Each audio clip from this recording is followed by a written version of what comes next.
Bonjour et bienvenue dans cette vidéo de présentation du jeu Comptoir des Indes. Nous allons simuler les 3 premiers tours d'une partie. Le premier joueur sera le joueur portugais, le deuxième joueur le joueur français, le troisième joueur le joueur britannique. Le joueur portugais joue sa carte blason 4. Il prend 4 marchands dans sa réserve et les place au Ceylan.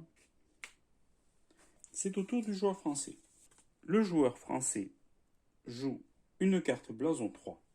Il prend 3 marchands dans sa réserve, auquel il ajoute un marchand pris en Europe. Il place ces 4 marchands au Coromandel. Le joueur britannique joue sa carte blason 4. Il prend 4 marchands dans sa réserve et prend les 3 marchands qui sont placés en Europe. Il place l'ensemble de ces marchands au camp B. Il s'empare de l'objectif secondaire comptoir prospère puisqu'il détient un comptoir composé de 7 marchands. Il récupère donc un point de victoire permanent. Le joueur portugais joue sa carte blason 3. Il récupère 3 marchands dans sa réserve ainsi que 2 marchands en Europe. Il place l'ensemble de ces marchands au Coromandel. Il demande au joueur français si ce dernier souhaite cohabiter. Le joueur français accepte la cohabitation à condition que si le joueur français affronte le joueur britannique, le portugais devra lui apporter son soutien. Le portugais accepte cet accord. Comme le joueur portugais occupe le Coromandel et le Ceylan, il peut revendiquer le monopole des perles. En plus du monopole des perles qu'il garde devant lui, le joueur portugais récupère un point de victoire permanent. C'est ensuite au tour du joueur français. Le joueur français joue sa carte blason 3. Il prend 3 marchands dans sa réserve, plus un marchand en Europe. Il décide de placer ses marchands en Malabar. Le joueur français occupant à la fois le Malabar et le Coromandel, il peut s'emparer du monopole du poivre. Avec le monopole du poivre, il récupère un point de victoire permanent. C'est au tour du joueur britannique. Le joueur britannique joue sa carte blason 2. Il prend 2 marchands dans sa réserve et il récupère un marchand supplémentaire au camp B. Il décide de placer ces 3 marchands au Bengale. Il récupère alors le monopole de l'encens. C'est au tour du joueur portugais. Le joueur portugais joue sa carte blason 3. Il récupère 3 marchands de sa réserve, qu'il décide de placer au camp B. Le joueur portugais interroge le joueur britannique. Est-ce que ce dernier souhaite cohabiter? Le joueur britannique ne souhaite pas cohabiter. Il veut chasser le portugais du camp B.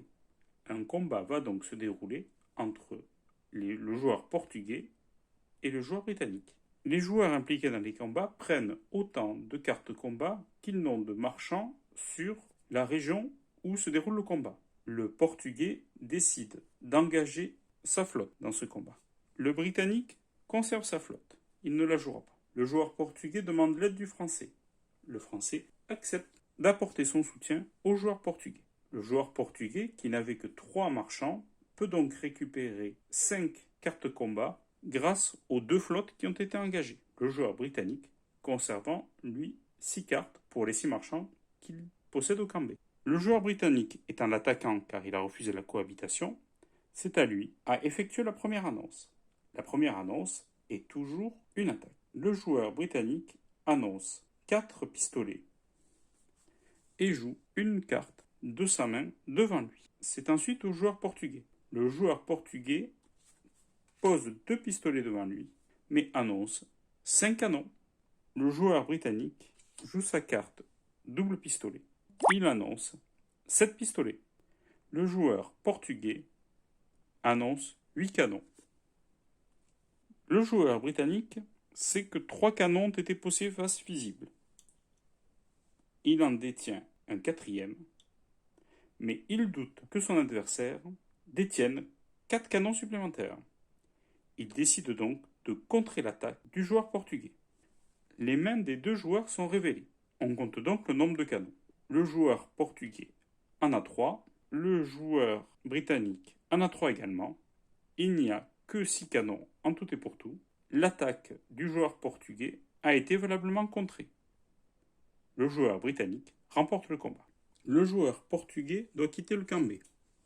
Sur les 3 marchands présents sur le camp B, 2 vont mourir. Le portugais décide de replacer son dernier marchand en Europe. C'est ensuite le tour du joueur français. Celui-ci joue sa carte 4 blasons. Il récupère 4 marchands de sa réserve et décide de les placer au Ceylan. Il demande au portugais si ce dernier veut cohabiter. Le portugais est d'accord. Le joueur français peut donc revendiquer le monopole de la cannelle. Il prend donc la carte monopole correspondante. C'est enfin au tour du joueur britannique. Le joueur britannique joue sa carte 3, mais une carte un peu spéciale qui lui permet de créer un comptoir. Il prend 3 marchands de sa réserve et décide de créer un comptoir au Coromandel. Il demande aux autres joueurs s'ils souhaitent cohabiter, en commençant par le joueur portugais, qui est celui qui le précède dans le tour de jeu. Si le joueur portugais laisse le joueur britannique participer, ce dernier pourra récupérer le monopole des gemmes et le monopole du tissu. Le portugais se souvient également de sa défaite au camp B contre le britannique. Il ne souhaite donc pas cohabiter et demande aux Français de l'aider. Le joueur français accepte de donner son aide au joueur portugais. Le joueur britannique décide d'engager sa flotte. Le joueur britannique aura donc 4 cartes combat, le joueur portugais en aura 7. Le joueur portugais est l'attaquant. Il décide d'annoncer 7 canons en dévoilant une carte double canon. Le joueur britannique décide d'annoncer 8 sabres et joue également une carte de canon. Le joueur portugais décide d'annoncer 9 canons. Le joueur britannique décide d'annoncer 10 sabres. Il joue pour cela une carte double pistolet. Le joueur portugais, qui possède 6 sabres, pense que le joueur britannique n'en possède pas 4. Il décide de contrer l'attaque du joueur britannique. Les mains des 2 joueurs sont alors révélées et l'on compte le nombre de sabres. Le joueur portugais en a 6, le joueur britannique en a 4.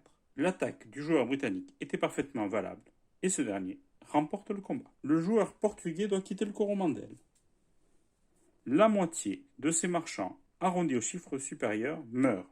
Le portugais décide de replacer un marchand au Ceylan et un autre marchand en Europe. Le joueur portugais perd le monopole des perles qu'il avait acquis précédemment. La flotte du joueur français est détruite, de même que celle du joueur portugais. Le joueur britannique peut alors récupérer les monopoles des gemmes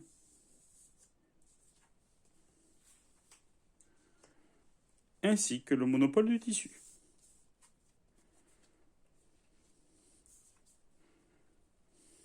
Voilà, j'espère que cette vidéo vous a plu. Merci à tous, à bientôt.